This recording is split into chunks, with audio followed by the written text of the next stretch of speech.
আপনারা জানেন মাননীয় ধর্ম উপদেষ্টা দীর্ঘদিন যাবৎ সৌদি আরব অবস্থান করছেন।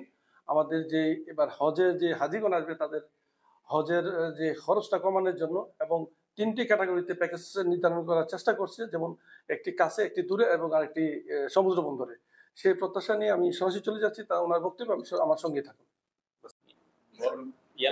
আজকে আমরা কিংডম অফ সৌদি আরবিয়ার মাননীয় হজ ও উমরা মন্ত্রী ডক্টর তৌফিক বিন ফৌজান আল রাবিয়ার সাথে হজ মন্ত্রণালয়ে ওনার সাথে আমরা সাক্ষাৎ করেছি, বৈঠক করেছি এবং আমরা আলহামদুলিল্লাহ বিভিন্ন বিষয় নিয়ে মাননীয় মন্ত্রীর সাথে আমরা আলোচনা করেছি। ১ নম্বর হচ্ছে যে হাজিদের বায়োমেট্রিক এনরোলমেন্টের যে প্রভিশন আছে এটাকে সহজতর করার জন্য আমরা ওনার কাছে আবেদন করেছি, কারণ এতে করে আমাদের হাজিরা কষ্ট পায়, দীর্ঘক্ষণ মোবাইলে অপেক্ষা করতে হয়। একটা মোবাইল থেকে একজনে বায়োমেট্রিক করলে ওই মোবাইল থেকে আর করা যায় না এবং প্রায় ক্ষেত্রে 5G নেট সম্পন্ন মোবাইলে করতে হয়। 5G তো আর সব জায়গায় নাই। তো আমি ওনাকে বলেছি যে এটাকে সহজতর করার জন্য বা আপগ্রেড করার জন্য তিনি এতে সম্মতি জ্ঞাপন করেছেন যে তিনি এটা আপগ্রেড করবেন। দ্বিতীয় হচ্ছে মোনাজ্জেম ভিসা। আমাদের দেশ থেকে বিভিন্ন হজ এজেন্সির লোকেরা হজের ২-৩ মাস আগে মক্কা শরীফে আসেন, মদিনা শরীফে যান। ওনাদের জন্য মাল্টিপল ভিসা ইস্যু করার জন্য বলেছি, যাতে করে প্রস্তুতিমূলক কাজগুলো ওনারা সম্পন্ন করতে পারেন। এতে উনি সম্মতি জ্ঞাপন করেছেন। আমরা ঢাকা থেকে মন্ত্রণালয়কে একটি চিঠি দেব এবং উনি বলছেন যে আমরা মাল্টিপল ভিসা ইস্যু করব, যাতে করে এজেন্সির লোকেরা, মালিক অথবা তাদের প্রতিনিধি মক্কায় এবং মদিনায় গিয়ে আবাসন সুবিধা নিশ্চিত করতে পারেন, হজের প্রস্তুতি নিতে পারেন। এবং আমরা আরো আলোচনা করেছি এই কোটা নিয়েও আমরা আলোচনা করেছি। ওনারা আমাদেরকে চিঠি দিয়েছেন ২,০০০ যাত্রী প্রতিটি এজেন্সির জন্য বাধ্যতামূলক করেছেন ওনারা। এবং পাকিস্তানও তিনি জানালেন, পাকিস্তান ইতিমধ্যে এটা সম্মতি জ্ঞাপন করেছেন, মেনে নিয়েছেন। ইন্দোনেশিয়া, মালয়েশিয়াও তারা মেনে নেবেন।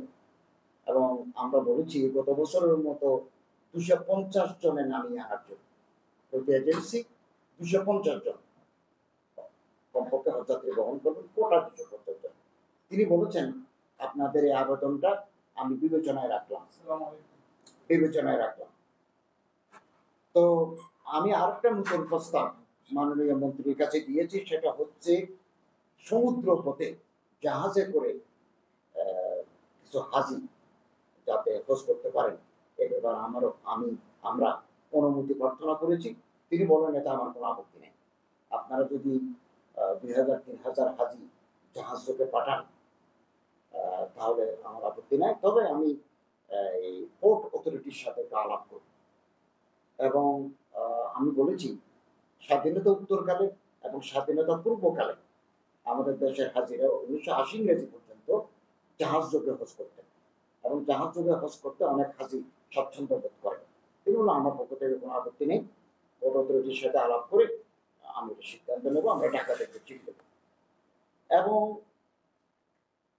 লাগেজ মুভমেন্ট নিয়েও আমি আমার দৃষ্টি আকর্ষণ করেছি যে রোড টু মক্কা সার্ভিস এটা বাঙালি হাজদের কাছে অত্যন্ত জনপ্রিয় এবং প্রি অ্যারাইভাল ইমিগ্রেশন, আসার আগে ইমিগ্রেশন এটা ঢাকাতে হয়ে যায় এবং লাগেজ ডেলিভারি, ওনারা হাজিদেরকে লাগেজ ডেলিভারি দেন। এই দুইটা কাজ হাজিদের এই মক্কা শরীফে আগমনকে সহজতর করেছে। কিন্তু দুর্ভাগ্য হচ্ছে 2023-2024 সালে আমাদের কিছু লাগেজ হারিয়ে গেছে, এগুলো পাওয়া যায়নি। তো আমি ওনাকে রিকোয়েস্ট করেছি, অনুরোধ জানিয়েছি যাতে করে এই এমন ব্যবস্থা গ্রহণ করা হয় যাতে করে লাগেজগুলো না হারায়। তিনি বলছেন আমাদেরকে আশ্বস্ত করেছেন যে আমরা এই ব্যাপারে প্রয়োজনীয় ব্যবস্থা গ্রহণ করব। এবং তিনি বারবার বাংলাদেশের জনগণের প্রতি, হাজি সাহেবদের প্রতি ধন্যবাদ জানান এবং বলেন সব ধরনের সহযোগিতা আমরা বাংলাদেশের প্রতি করব, করার জন্য প্রস্তুত আছি। ওনার পক্ষ থেকে যতটুকু করা সম্ভব হাজিদের সুন্দরভাবে হজব্রত যাতে তারা পালন করতে পারেন এই ব্যাপারে ওনার আন্তরিক সহযোগিতা থাকবে। আমি ওনাকে বাংলাদেশ সফরের আমন্ত্রণ জানিয়েছি, উনি এটা গ্রহণ করেছেন। সুবিধাজনক সময়ে তিনি বাংলাদেশ ভিজিট করবেন। আগেও তিনি বাংলাদেশে গেছেন, আমি নতুন করে ওনাকে বাংলাদেশ উনি জানতে চেয়েছেন যে আপনাদের এখানে স্টেবিলিটি এসেছে কিনা। আমি আশ্বস্ত করেছি যে আমরা এখন অনেকটা স্টেবল, এবং উনি আসলে আমরা ওনাকে সাদর সম্ভাষণ জানাবো। তিনি এতে অত্যন্ত খুশি হয়েছেন। এবং আমার সাথে যারা ছিলেন প্রতিনিধি দলের মধ্যে আমাদের সচিব জনাব আব্দুল হামিদ জামাতদার, অতিরিক্ত সচিব জনাব মতিউল ইসলাম, এবং আমাদের কাউন্সিলর অফ হজ জনাব জহিরুল ইসলাম, কনসাল হজ জনাব আসলাম, এবং আমাদের সৌদি আরব রিয়াদস্থ বাংলাদেশের চার্জ অ্যাফেয়ার্স বক্তিয়ার অ্যাম্বাসেডর যিনি দায়িত্ব পালন করছেন, উনিও আমাদের সাথে ছিলেন। এবং অত্যন্ত সৌহার্দ্যপূর্ণ আন্তরিকতাপূর্ণ পরিবেশে আমরা আলোচনা করেছি। এবং আগামী জানুয়ারি মাসে 13 তারিখ থেকে 16 পর্যন্ত হজ ফেয়ার হবে।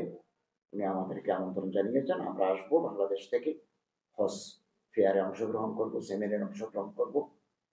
তিনি বারবার বাংলাদেশের জনগণের প্রতি শুভেচ্ছা জানিয়েছেন এবং এই দেশে তারা আসলে হজের জন্য যা যা করা দরকার তাদের সহুলত, তাদের শান্তিপূর্ণভাবে হজব্রত পালনের তিনি আশ্বাস দিয়েছেন। ব্যয় কমানোর ব্যাপারেও আমরা ওনার দৃষ্টি আকর্ষণ করেছি। তিনি বললেন যে যে খাতে খরচ কমানো দরকার আমরা এটা করব।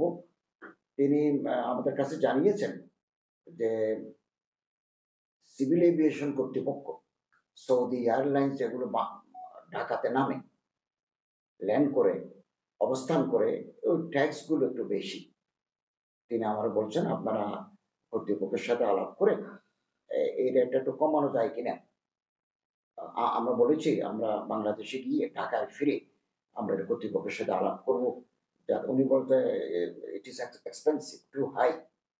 আমরা বলেছি আমরা এটা কর্তৃপক্ষের সাথে আলাপ করবো।